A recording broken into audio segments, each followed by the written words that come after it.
நீங்க weight loss பண்றதுக்கு Herbalife nutrition food எடுத்து ஃபாலோ பண்றீங்க அப்படின்னா ஆரம்பத்துல ஒரு சிலருக்கு வெயிட் ஃபாஸ்டா குறைஞ்சிருக்கும்.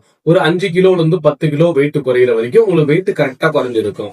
அதுக்கப்புறம் உங்க வெயிட் லாஸ்ல ஸ்ட்ரகிள் இருக்கும். என்ன காரணம் அப்படின்னு பாத்தீங்கன்னா உங்களோட மெட்டபாலிசம் லெவல் லோவா இருக்கும். மெட்டபாலிசம் லெவல் லோ ஆச்சுன்னா கண்டிப்பா வெயிட் லாஸ்ல ஸ்ட்ரகிள் இருக்கும்.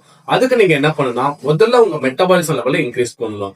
அதுக்காக நம்ம ஹெர்பலைஃப் நியூட்ரிஷன்ல என்ன ப்ராடக்ட் எடுக்கலாம் அப்படின்னு பாத்தீங்கன்னா அதுக்காக தான் கொடுத்துருக்காங்க ஹெர்பல் கண்ட்ரோல். இதை நீங்க டெய்லி பேஸ்ல எடுக்கும் போது உங்க மெட்டபாலிசம் இன்க்ரீஸ் பண்றதுக்கும் உங்க வெயிட் லாஸ்ல இருக்கிற ஸ்ட்ரகிளை ஓவர் கம் பண்ணி வெயிட்டை கிராஜுவலா ரெடியூஸ் பண்றதுக்கு இந்த ஹெர்பல் கண்ட்ரோல் ரொம்பவே சப்போர்ட்ஃபுல்லா இருக்கும். இது பாத்தீங்கன்னா green tea, black tea, oolong tea இந்த 3 டீயோட எக்ஸ்ட்ராக்கு தான் இந்த ஹெர்பல் கண்ட்ரோல். இதை நீங்க எப்ப எடுக்கணும், எப்படி எடுத்தா உங்க வெயிட் ஃபாஸ்டா குறையும், சோ இந்த மாதிரி மோர் இன்ஃபர்மேஷன் தெரிஞ்சுக்கிட்டு நீங்களும் உங்க வெயிட்ட ஃபாஸ்டா குறையணும்னு ஆசைப்பட்டீங்கன்னா ஸ்கிரீன்ல தெரியுற என்னோட நம்பர் கால் பண்ணுங்க. நாங்க உங்களுக்கு ஹெல்ப் பண்றோம்.